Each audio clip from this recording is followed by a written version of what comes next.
afternoon, everyone. And welcome you all to our special called meeting of July 14th. I'm going to ask if everyone will please silence your cell phones. Commissioner Watson will lead us in the invocation, followed by the pledge with Commissioner Gerald. If everyone will please stand. Heavenly Father, we recognize you as being Lord of Lords, King of Kings, Lord God. We pray that you will continue to watch over us, protect us, the county, the state, and this nation. In Jesus' name we pray. Amen. Amen. I pledge allegiance to the flag of the United States of America and to the republic for which it stands, one nation, under God, indivisible, with liberty and justice for all.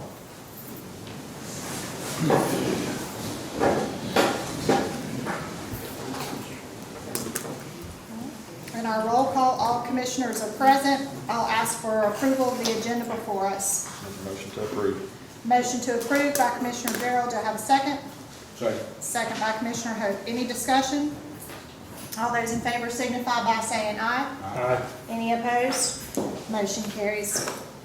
Moving on to the public hearing portion of our agenda. This is to receive public comment on the recommendation of the McIntosh County Zoning Board for dwelling size for hog hammock. And we will open the public hearing. We'll ask anyone to come forward to the podium, state your name and address for the clerk.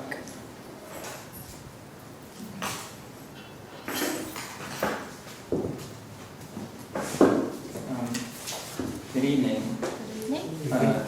Josiah Watts, and it's 1196 Walker Road, Chapel Island, Georgia.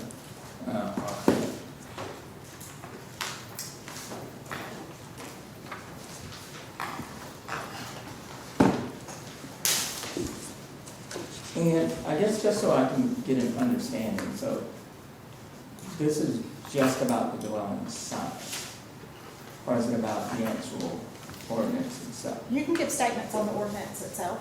Okay. All right. I kind of have a few things, and I just want to say that, you know, I understand we had mentioned about the time constraint. You know, August 10th is the end of the moratorium. So that's why we're kind of, you know, moving pretty quickly as far as like these special call meetings. But obviously there's not been, you know, a ton of time in between, at least in my opinion, to look through things. So, I mean, if I could have turned back the clock, I just wish that the county itself would have taken more action right after the referendum was over. But neither here nor there, we are where we are. You know, with all of that. And I guess I just want to acknowledge too, I know that the county attorney has in here that, you know, if the moratorium expired, there'd be no zoning. But I just want to make the statement that, you know, there was never any litigation about what the result of the referendum would have been, right? Because the referendum attorney said that the old zoning would go back into place, which was the 1400 heating and cool, but we know that the heating and cool was an issue. As far as structures being built, you know, outside of compliance. So I just wanted to make sure to state that. But I guess just in looking at the ordinance itself, and I only had like a few different concerns, and I kind of have both proposals in front of me. But I know that we're just looking at 1551. But throughout it, one, I agree with you, Commissioner Karwacki, about the design guidelines language being put back in there. I think that is very important. I know that part of it was removed. I think maybe in right after, you know, this the rezoning, and I'm not sure that it was put back, all of it was put back in here, but I think it would be important to put that language back in there. And I guess the other thing I noticed that's in the beginning of the draft, and some of this may just be kind of clearing up things, but it just says, the proposed amendment will allow the addition of multifamily construction not previously provided for in the ordinance. And I know that in one of the other proposals, it kind of talked about the maximum square footage of all buildings constructed in hog hammock and the one question I had was, you know, part of the ordinance mentions residential mixed use, commercial, churches, things like that. And are we saying that this ordinance and the specifications for the building applies to any of those types of different structures? So I just wasn't sure based on the way that it was written. You know, and part of it talks about the regulations that apply within the district are designed to encourage formation and continuance of stable, healthy environment, and it says for several different types of dwellings, and to allow commercial establishments that support this island community. You know, I guess for me, I want to, you know, when we say several different types of dwellings, are we saying that, you know, different types of things that may or may not become commercial, that these specific specifications regarding building would apply to them, or is that just a whole new, would that be a whole new different issue? And I guess I'm just thinking about, you know, semantics, thinking about the wording, right?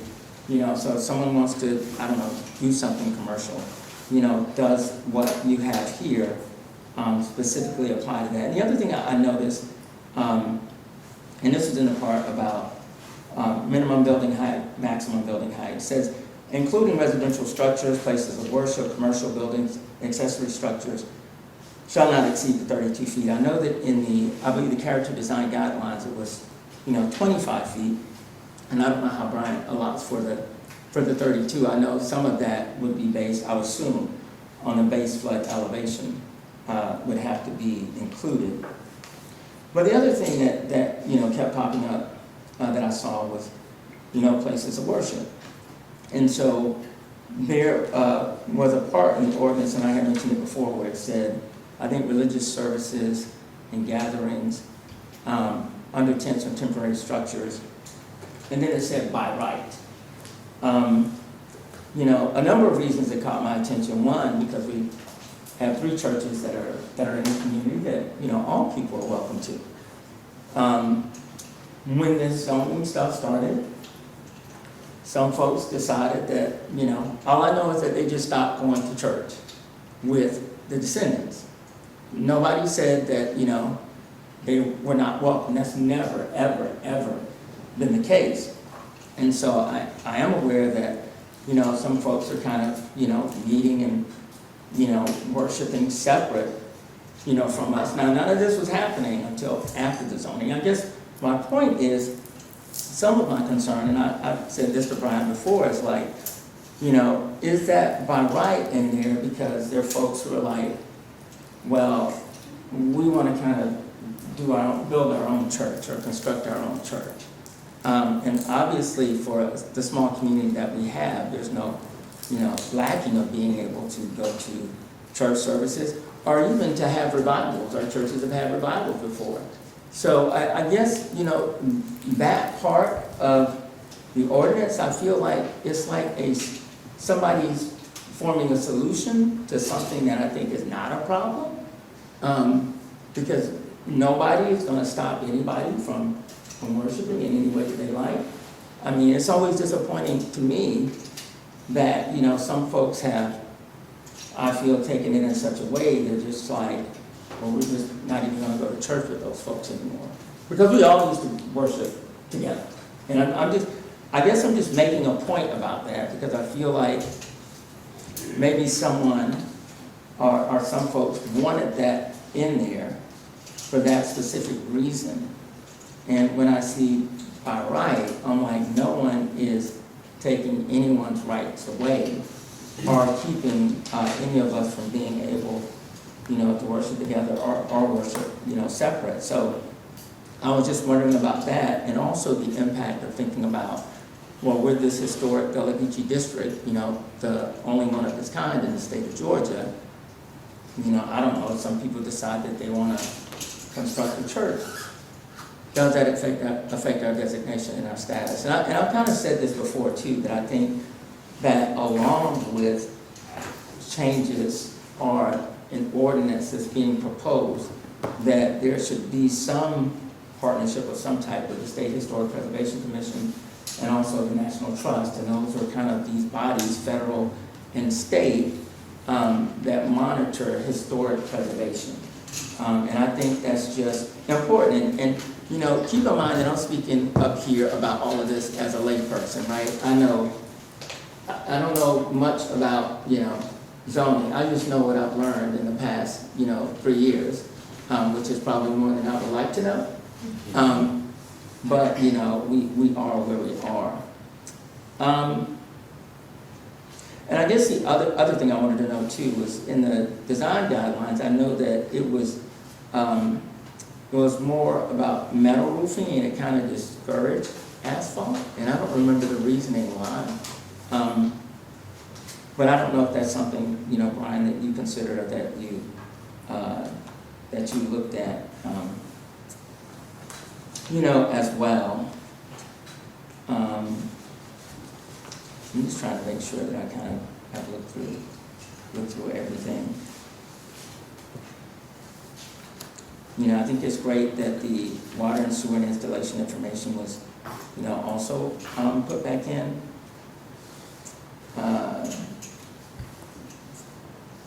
And I think, you know, besides that, I can't think of much more. I'll just say that, you know, the time has been so short to look through all of this, and it's just a lot. And I know we'll get another opportunity when it goes to planning and zoning too, to also give input. But I think that, you know, what might be helpful, you know, for me as well is, and I know Commissioner Hope, you were kind of explaining to me like the 1550 about the eaves and kind of all of that. And just being able to kind of hear that just a little bit more to have a better grip and understanding, you know, on that as well. And then I think Brian too, just kind of like, you know, as far as like the 32 being the height, kind of what are the nuts and bolts behind that as far as in regards to, you know, the base flood elevation, like is that, and I guess the only thing I think about, obviously the higher that structures are, the more that they are not in line with what is on the island. But then, you know, you get into the whole thing of like, you know, there's some people that have these high structures and they're struggling to get up the stairs now. You know, so, you know, just taking those things into consideration, obviously storms and how high those structures may be. And I think the only other thing, and I don't see that in here, was the language that was about also the impervious surfaces as well. So I don't know if, you know, that's just kind of out, or if you kind of took that and said, oh, well, it's just going to be the footprint, you know, of the structure. I know that in many ordinances, if you have, in most urban areas, what you have listed in here before is what you would see, but that's, you know, a place like Atlanta or something like that. Obviously, you know, in Hong Kong and on the island, we have a lot of challenges when it comes to, you know, flooding, you know, ditches, water, you know, a good day or two of rain, and, you know, things are impassable. But yeah, you know, I think, you know, besides that, like I said, I just haven't had a lot of time to look through everything. I think that, you know, we're going through a lot in an incredibly, you know, short amount of time. You know, I just, you know, hope that as we're kind of making these decisions, that we're taking, you know, all of that into consideration, like, you know, allowances for, you know, religious services by right. I mean, like, if it's in our zoning, then, you know, should it not be in the zoning for the entire county too?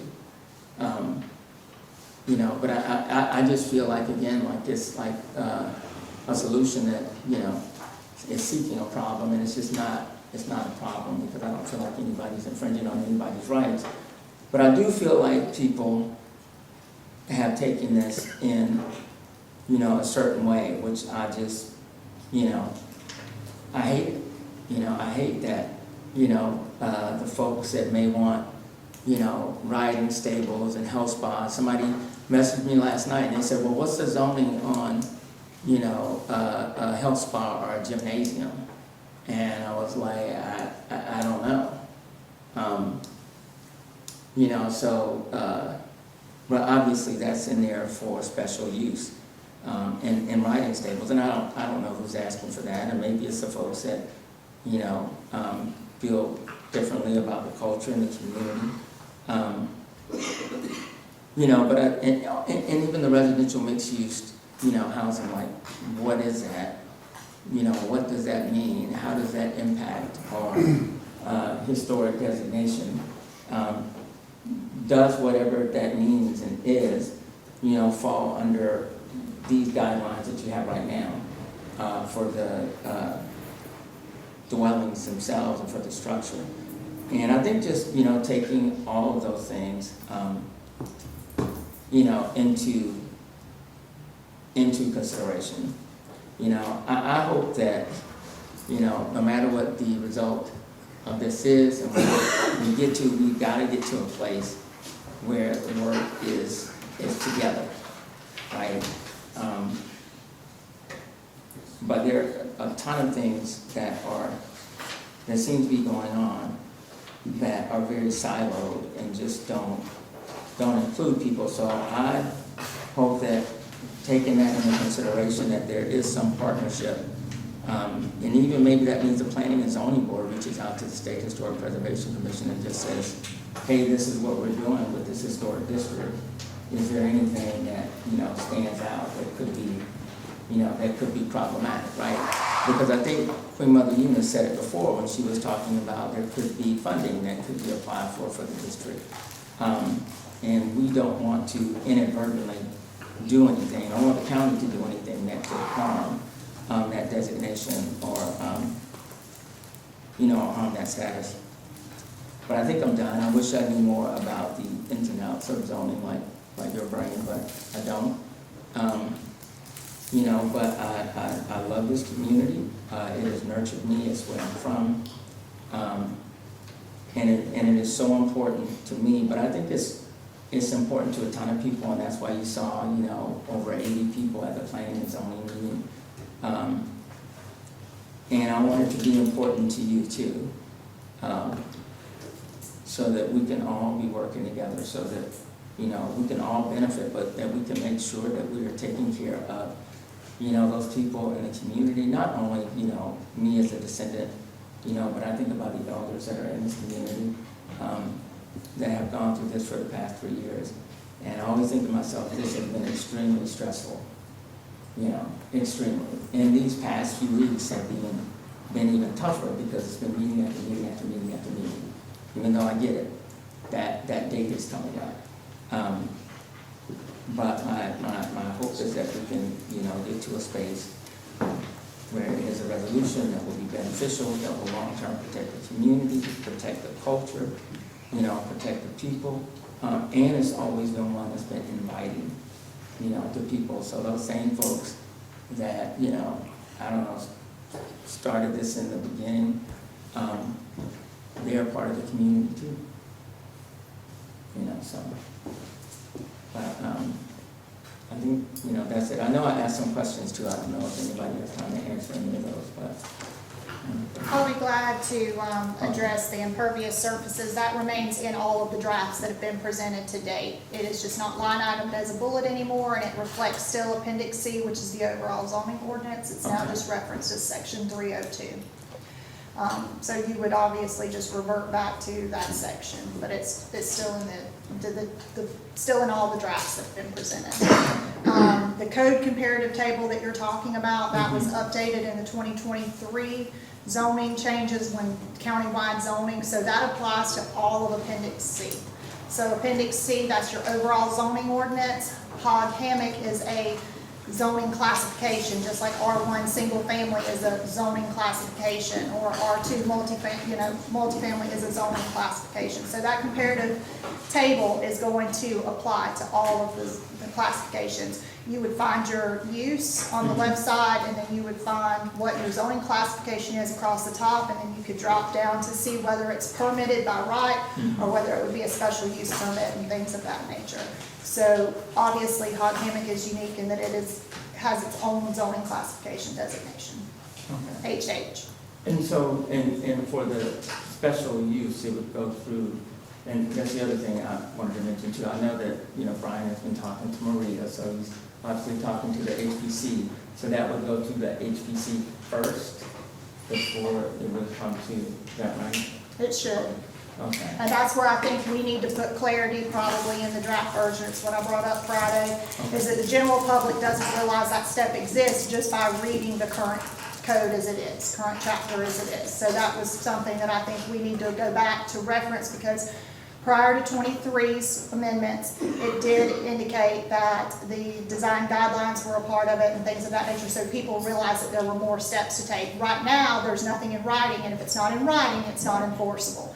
So you go to hear somebody, at this point, Mr. Boone, but again, it could be anyone in the office that's telling an individual, this is your next step, or this is your next process, but we don't have anything in black and white that backs that up.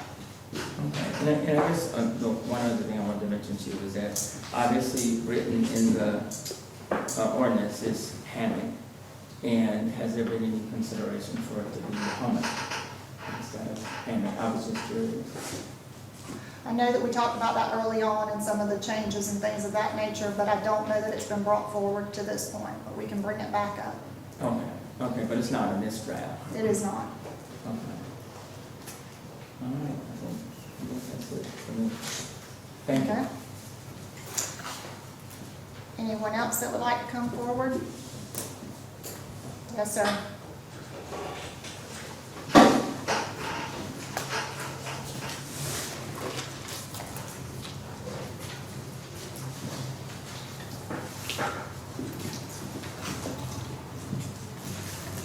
If you will, Mr. Desmond, just state your name and address for the clerk. Okay.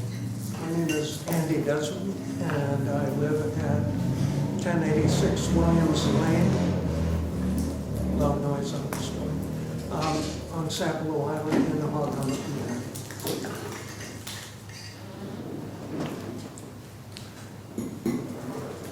So I want to start out by making plain that the reason we're here today is to turn 800 acres of black land into 800 acres of white land. That's why we're here. That's what this is all about. And I'm saying that, I see you shaking your head, Commissioner, I hope, hear me out, please, please, okay?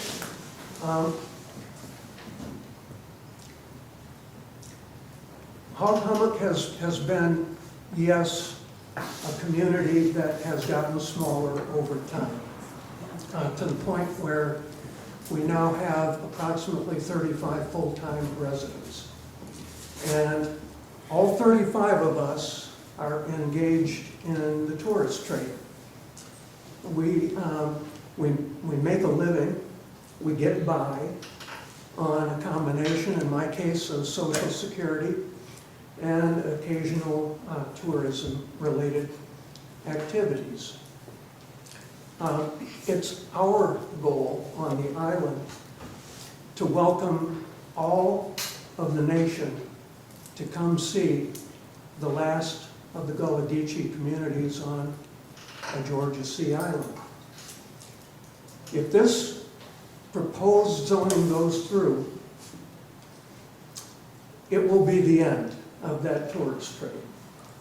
Nobody goes to a remote island in order to witness another massively vacation home dominated community.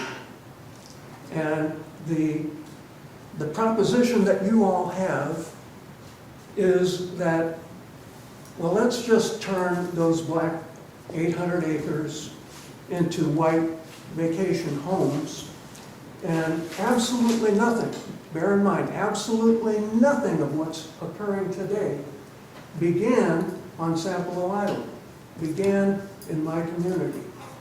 It all began right here in Darien in 2019 with a committee that Madam Chair set up. It was supposed to have been a steering committee. It was supposed to have had 13 or 14 members. It would have included 5 members from the Sapelo Island community. That steering committee never got off the ground, which is why we're here with yet another wildly off-track proposal. Wildly off-track. Why is it wildly off-track? Number one, it does not conform to the McIntosh County Comprehensive Plan. Okay? If you want a vacation home community on Sapelo, change the comprehensive plan first. But if you're going to do that, you're going to have to violate state law. Because state law says in 12-3-441 that the highest and the best use of the land on Sapelo Island is to preserve the historic community of Sapelo Island. Okay? So that's the highest and best. But what are we here doing? We're here listening to proposals of going from humble cottages that were built in the 1930s and 1940s to homes that under the current proposal, the so-called 1550 proposal, would actually be 32-foot towering 3,100 square feet homes. I guarantee you that there is a way to make within this so-called 1550 charade a 3,100 square foot home. You start by building a 32-foot structure. In the new proposal, it's got to have a pitch at a maximum of 6 to 12. But wait a minute, you can still have a flat roof with a maximum 6 to 12. Heck, you could have a concave roof with a drain in the middle if you wanted. My point is that all of this has been drafted by St. Simons Islanders for their benefit to invade our island. Again, OCGA 12-3-441, you're all completely ignoring it. I have not heard from this dais even one mention of 12-3-441. I highly recommend that y'all go online, pop that in, and read what it has to say about what the state of Georgia wants Sapelo Island to be. Now bear in mind, not everybody local wants state control over anything. But we have it. It's on the books. It's in the law.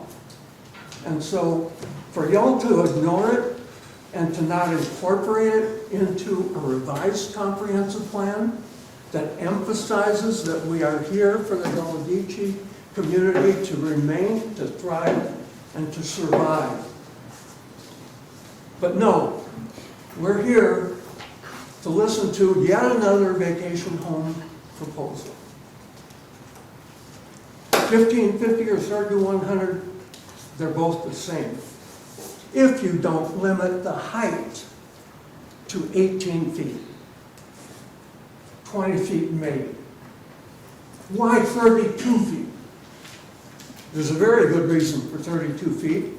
If you happen to be a St. Simons Islander and you're feeling like it's just a little bit too crowded on St. Simons, wouldn't it be nice to have the ability to go up and down the Autobahn on Sapelo Island and never see another living soul? Yeah, that'd be cool. But this is all coming from St. Simons, including, I have to say, Commissioner Lotson, I'm perplexed. I'm dumbfounded. You took $1,500 from somebody called SSI PAC on St. Simons Island. Love to hear whatever defense you have of it. It was 91% of your campaign contributions this last cycle. Campaigns at the local level, we're not multi-million-dollar campaigns. Heck, if you have $2,500 in the bank, You can run a few ads in the Darien News, and you can get your message out to the people.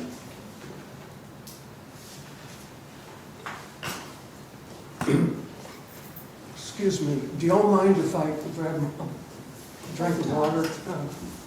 Appreciate it.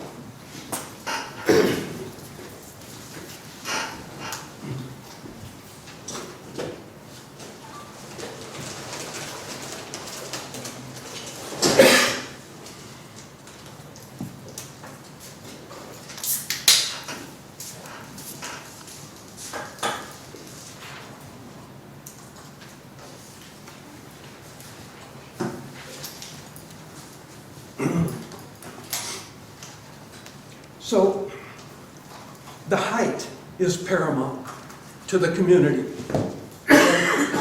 We don't want anything towering to 33 feet in Hog Hunt. We just don't. Are y'all listening to that? Yes.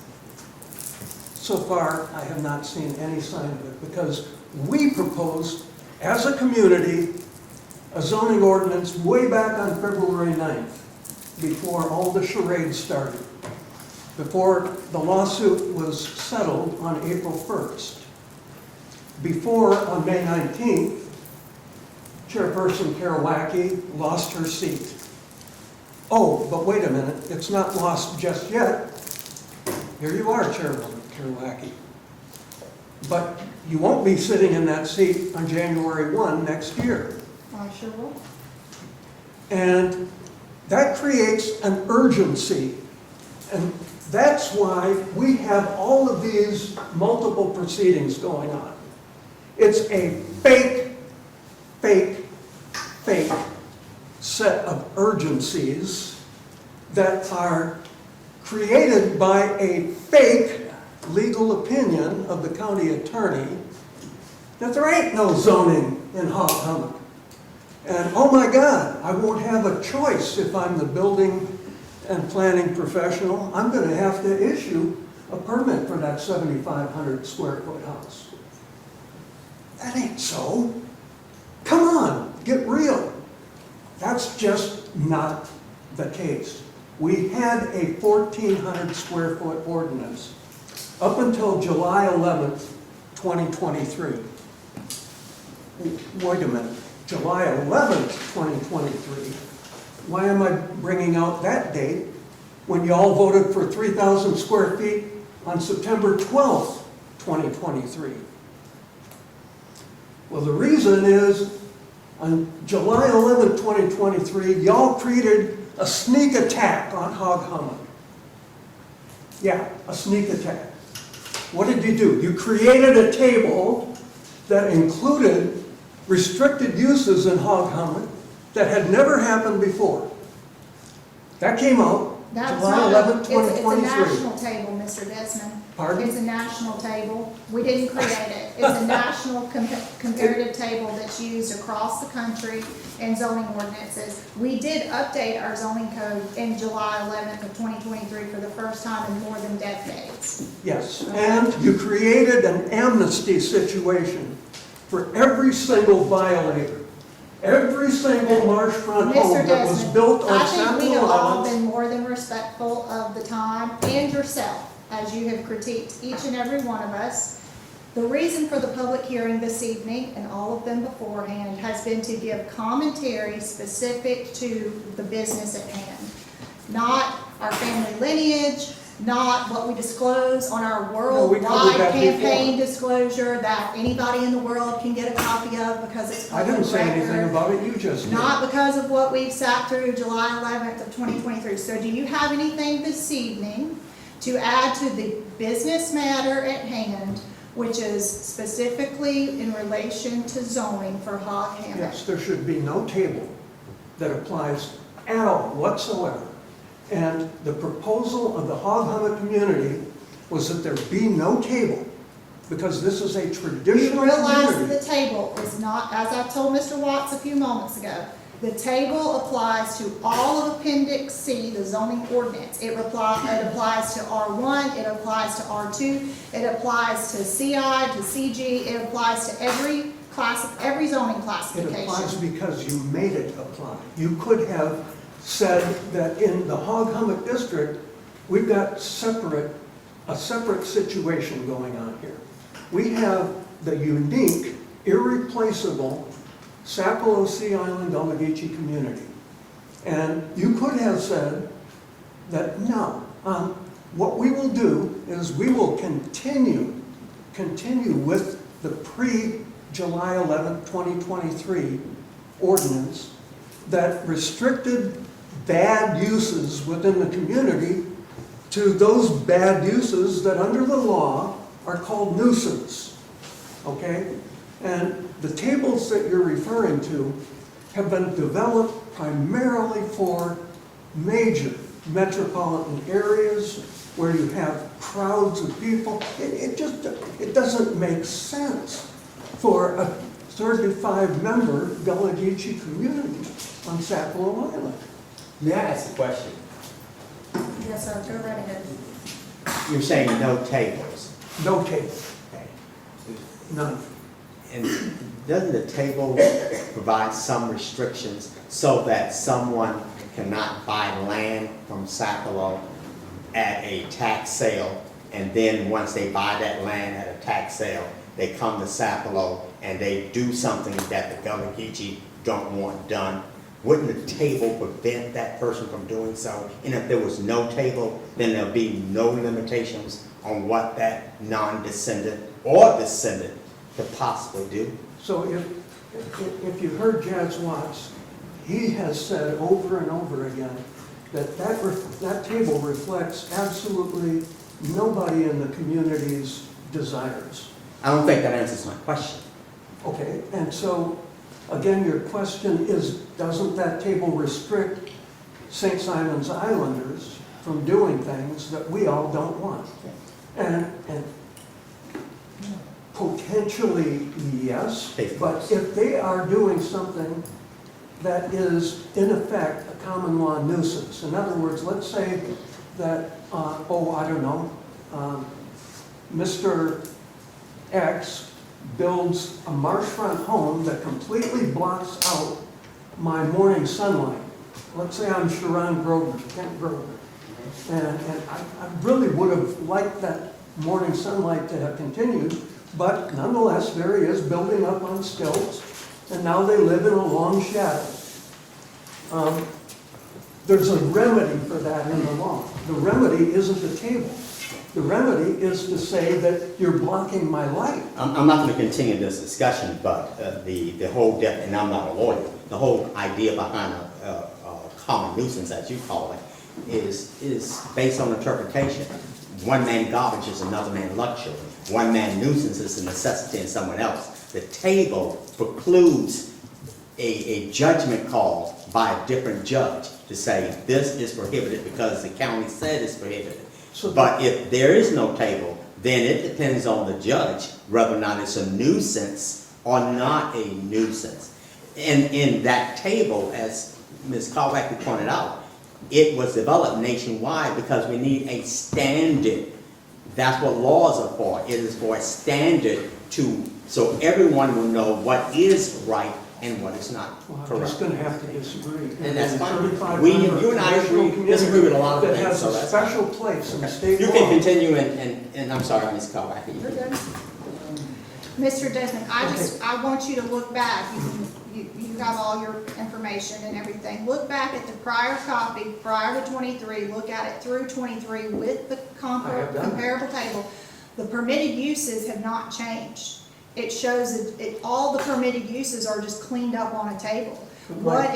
What is defined as needing a special use permit or versus being allowed have all just continued. There's just uniformity to, again, you can go to the description on the left side that's through the National Code System number, NAICDS, and then you go across the top at what your exact zoning classification is in the zoning ordinance, and you can select. Some of them are permitted. They were all permitted prior to 2023.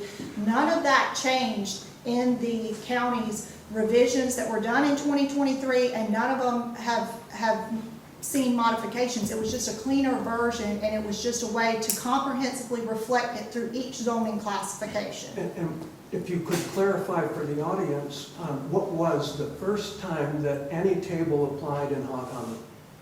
The very first time? The table the table from the 23, Yeah. it would, well, if someone purchases a piece of property and they want to do development, they would know what they are. Are they going to need a special use permit? Are they going to be able to do it under a standard regular permit? They see what's permitted and they see what may require a special use permit. So my understanding is that you're saying that yes, July 11th, 2023 was the first introduction of a table that required all kinds of special uses. Now that there were special uses, I know that, I understand that, going back to the earlier versions of the Hog Hummock zoning ordinance, but there were two of them.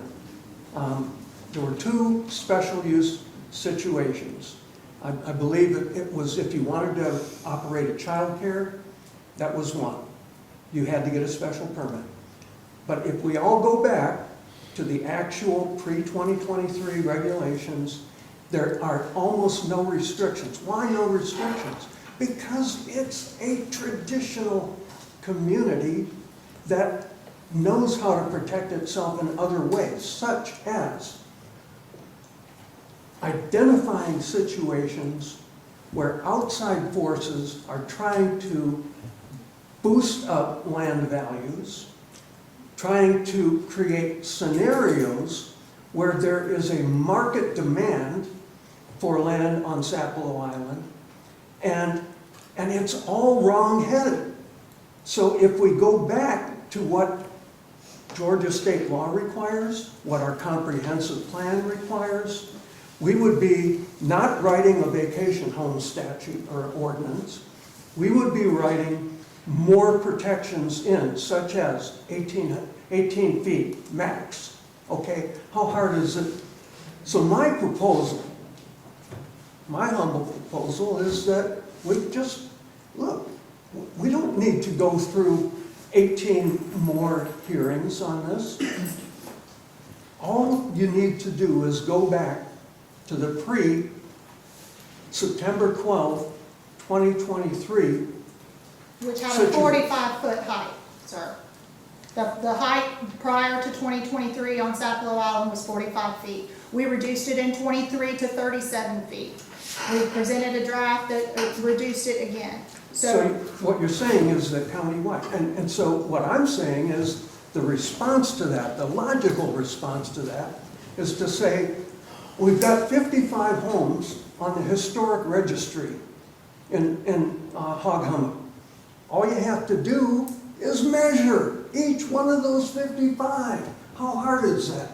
And then take an average or take a maximum and say, out of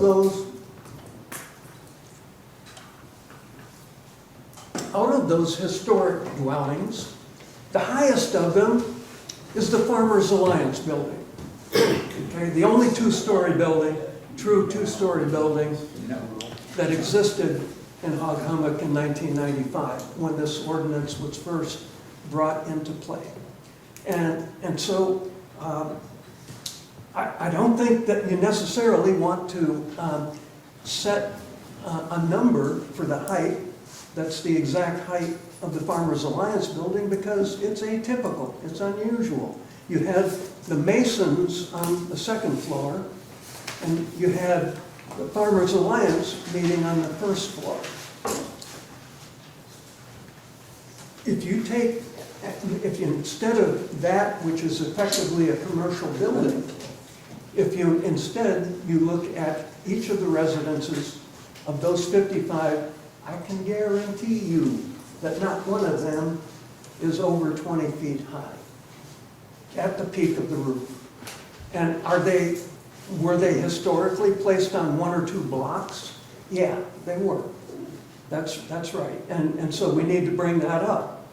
We need to create a situation where we don't have the travesty of 2017 when just about every home in Hog Hummock got flooded. So some of those would have been constructed prior to the federal FEMA flood regulations as well. Exactly, they're Which is grandfathered. naturally going They're to all bring an grandfathered. increase in height because that's a federal law. Yeah, but are we here to protect a historic community or not? That's the question. That's the fundamental question. And so far, again, all the discussion on that side of the dais has had absolutely not one word to say about protecting the historic community, and importantly, the massive amount of revenue that it brings into McIntosh County. Now, do we not want that revenue because they happen to have darker skin than the average of the dais here? I don't know. Is that it? I don't know. But I'm saying that if the real bugaboo that we're trying to address here was the fact that the buildings department had no way of enforcing 1,400 square feet heated and cooled. Clearly. Yeah, there's a response for that. The response for that is create 2 new job positions in the buildings department. And one of them would be principally responsible for code enforcement on Sapelo Island.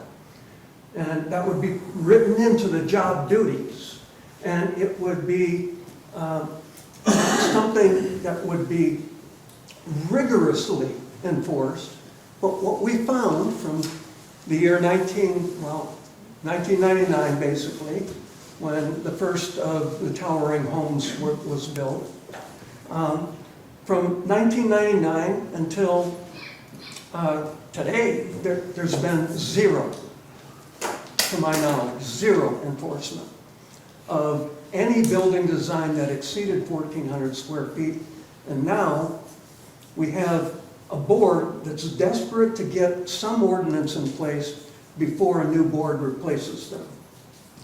Now, I want to address for a moment the zoning procedures law because it's vitally important to whatever decision you all make. If you're looking for a maximum probability of litigation, then go ahead and keep violating McIntosh County Appendix C, zoning ordinances 705, 706, all of Article 7, all of Article 8. Okay? Article 7 and 8 create a requirement that you all take into account a series of 15 factors. It should have first come from a staff report from the Buildings and Zoning Department. And so the normal process is the commission, if it wants to change zoning in Hog Hunt, it goes to Brian, and it gives Brian 45 days to come up with a report on the proposed zoning and how it addresses all of those 15 factors. You all enacted that ordinance. You all brought it into existence. And yet, we don't have a zoning and planning board of appeals, do we? There was a lawsuit over it in 2019. You all settled it. Good job.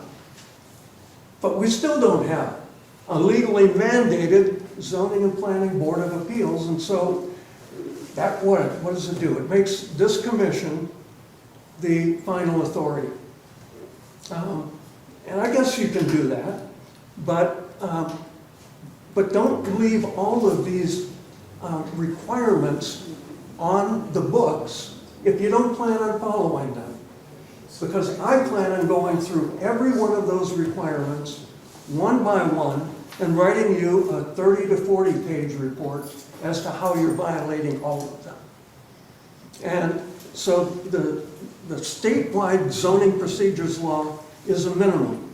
You all need to have a 3-month cooling off period if you're following the zoning procedures law, and you're not going to get this through by the time your term of office is gone. It's just not happening. All you're doing is buying more litigation and creating for the taxpayers of this county more outrage. I mean, outrage as to how you can take all this money from St. Simon's and put it into ordinances that favor St. Simon's and do absolutely nothing that reflects any concern for a historic community. That's all I've got. Thank you. Yes, sir. Next. Maggie Van Gifford, resident of McIntosh County and coastkeeper for Altamont Riverkeeper. I will be brief.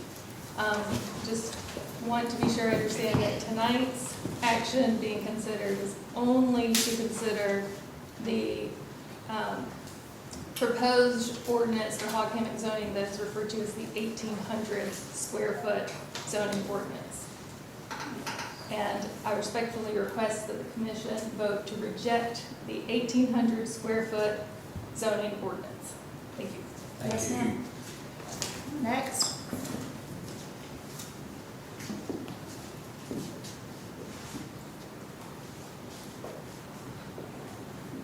Okay, this time that will conclude our public hearing for this evening. No old business on our printed agenda will move us directly into new business. New business is to consider the recommendation of the McIntosh County Zoning Board for the dwelling size and hog hammock. This is an action item. Staff, would you like to add any staff notes at this time?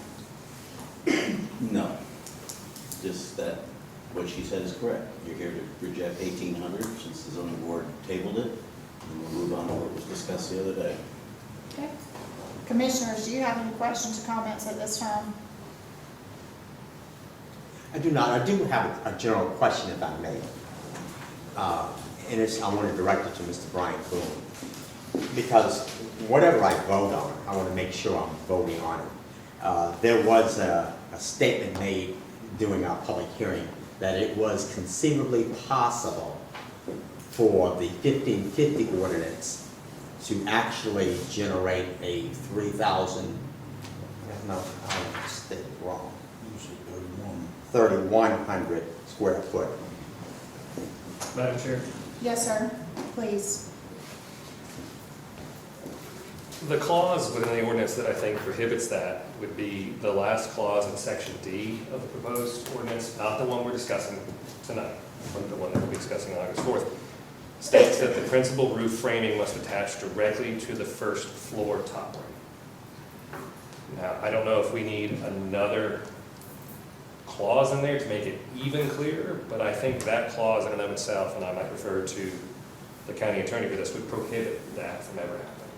What I would like for you to do prior to the planning and zoning consideration of the 1550, if you have not done so, is to consult with at least one or two builders to see whether or not there's any creative mechanism for which a 1550 somehow will expand to much larger than 1550. Yes, sir. Okay. And I'd like to make a general statement. Prior to the change in the zoning, the 1,400 number that I keep hearing is a fallacy. The 1,400 was 1,400 heating and cool. It did not limit the size of the house because in theory, 1,400 heating and cool, I can now add another 1,000 square feet and say that it is not heated and cooled.